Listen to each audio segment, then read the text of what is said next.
You have found that the individual may act on the universal, and that the result of this action and interaction is cause and effect. Thought, therefore, is the cause, and the experiences with which you meet in life are the effect. Eliminate, therefore, any possible tendency to complain of conditions as they have been or as they are, because it rests with you to change them and make them what you would like them to be.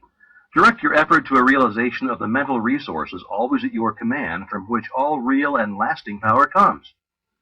Persist in this practice until you come to a realization of the fact that there can be no failure in the accomplishment of any proper object in life if you but understand your power and persist in your object, because the mind forces are ever ready to lend themselves to a purposeful will in the effort to crystallize thought and desire into actions, events, and conditions.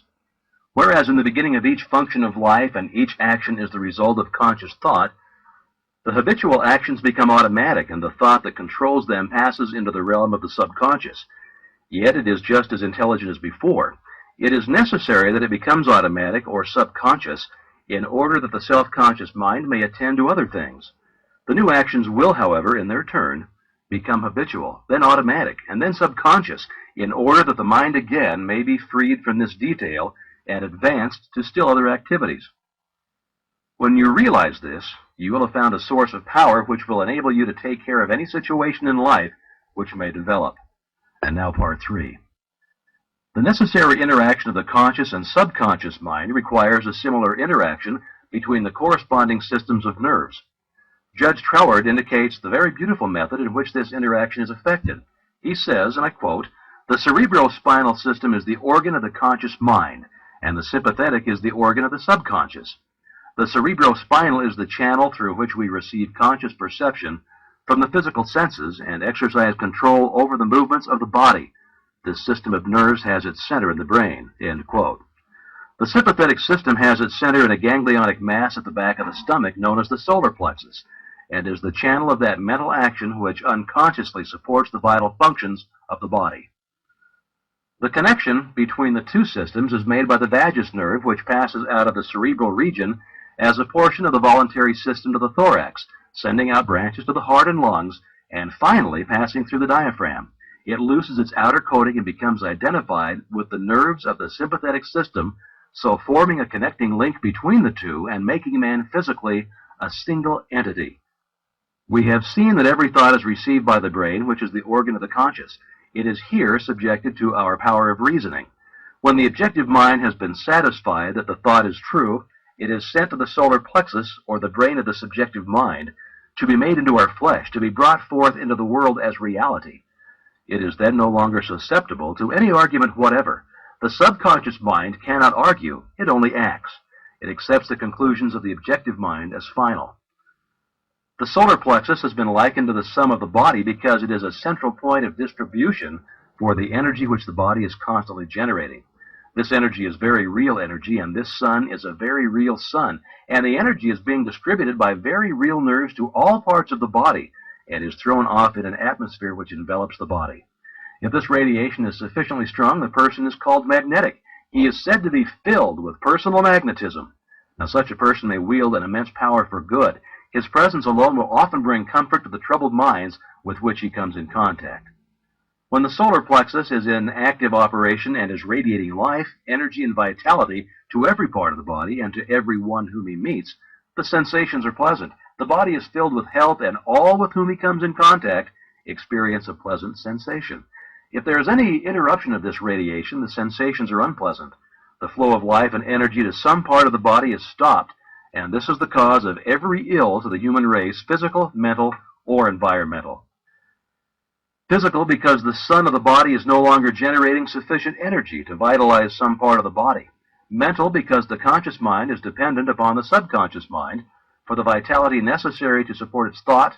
And environmental, because the connection between the subconscious mind and the universal mind is being interrupted. The solar plexus is the point at which the part meets with the whole, where the finite becomes infinite, where the uncreate becomes create, the universal becomes individualized, the invisible becomes visible. It is the point at which life appears, and there is no limit to the amount of life an individual may generate from this solar center. This center of energy is omnipotent because it is the point of contact with all life and all intelligence. It can, therefore, accomplish whatever it is directed to accomplish, and herein lies the power of the conscious mind. The subconscious can and will carry out such plans and ideas as may be suggested to it by the conscious mind.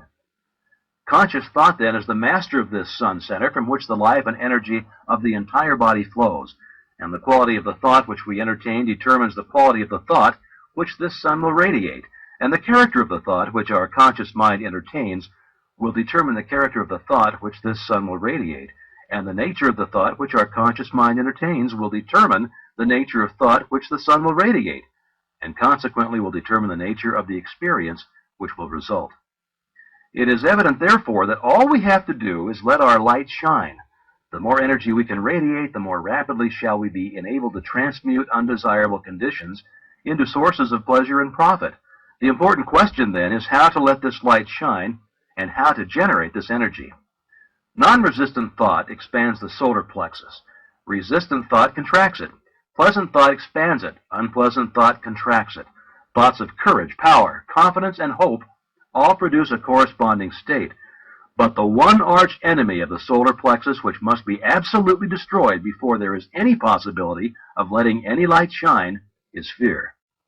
This enemy must be completely destroyed. He must be eliminated. He must be expelled forever. He is the cloud which hides the sun, which causes a perpetual gloom. It is this personal devil which makes men fear the past, the present, and the future. Fear themselves, their friends, and their enemies. Fear everything and everybody. When fear is effectually and completely destroyed, your light will shine. The clouds will disperse, and you'll have found the source of power, energy, and life. When you find that you're really one with the infinite power, and when you can consciously realize that this power, by a practical demonstration of your ability to overcome any adverse condition by the power of your thought, then you will have nothing to fear. Fear will have been destroyed, and you will have come into possession of your birthright. It is our attitude of mind toward life which determines the experiences with which we are to meet. If we expect nothing, we shall have nothing. If we demand much, we shall receive the greater portion. The world is harsh only as we fail to assert ourselves. The criticism of the world is bitter only to those who cannot compel room for their ideas. It is fear of this criticism that causes many ideas to fail to see the light of day. But the man who knows that he has a solar plexus will not fear criticism or anything else. He will be too busy radiating courage, confidence, and power. He will anticipate success by his mental attitude. He will pound barriers to pieces. He will leap over the chasm of doubt and hesitation which fear places in his path. A knowledge of our ability to consciously radiate health, strength, and harmony will bring us into a realization that there is nothing to fear because we're in touch with infinite strength. Now, this knowledge can be gained only by making practical application of this information. We learn by doing. Through practice, the athlete becomes powerful. As the following statement is of considerable importance, I will put it in several ways so that you cannot fail to get the full significance of it. If you are religiously inclined, I would say that you can let your light shine. If your mind has a bias toward physical science, I would say that you can wake the solar plexus. Or if you prefer the strictly scientific interpretation, I will say that you can impress your subconscious mind. I've already told you what the result of this impression will be. It is the method in which you are now interested. You've already learned that the subconscious is intelligent and that it is creative and responsive to the will of the conscious mind. What then is the most natural way of making the desired impression? Mentally concentrate on the object of your desire. When you are concentrating, you are impressing the subconscious. This is not the only way, but it is a simple and effective way, and the most direct way, and consequently the way in which the best results are secured. It is the method which is producing such extraordinary results that many think that miracles are being accomplished. It is the method by which every great inventor, every great financier, every great statesman has been enabled to convert the subtle and invisible force of desire, faith, and confidence into actual, tangible, concrete facts in the objective world. The subconscious mind is a part of the universal mind. The universal is the creative principle of the universe. A part must be the same in kind and quality as the whole. This means that this creative power is absolutely unlimited. It is not bound by precedent of any kind, and consequently has no prior existing pattern by which to apply its constructive principle. We have found that the subconscious mind is responsive to our conscious will. which means that the unlimited creative power of the universal mind is within control of the conscious mind of the individual. When making a practical application of this principle, in accordance with the exercises given in the subsequent lessons, it is well to remember that it is not necessary to outline the method by which the subconscious will produce the results you desire. The finite cannot inform the infinite. You are simply to say what you desire, not how you are to obtain it. You are the channel by which the undifferentiated is being differentiated, and this differentiation is being accomplished by appropriation.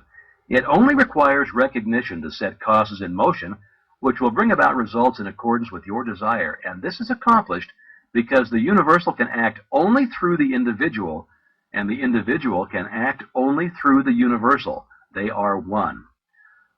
For your exercise this week, I will ask you to go to one step further. I want you to not only be perfectly still and inhibit all thought as far as possible, but relax. Let go. Let the muscles take their normal condition. This will remove all pressure from the nerves and eliminate that tension which so frequently produces physical exhaustion. Physical relaxation is a voluntary exercise of the will, and the exercise will be found to be of great value as it enables the blood to circulate freely to and from the brain and the body. Tension leads to mental unrest and abnormal mental activity of the mind. It produces worry, care, fear, and anxiety. Relaxation is therefore an absolute necessity in order to allow the mental faculties to exercise the greatest freedom. Make this exercise as thorough and complete as possible. Mentally determine that you will relax every muscle and nerve until you feel quiet and restful and at peace with yourself and the world. The solar plexus will then be ready to function, and you're going to be very surprised at the result.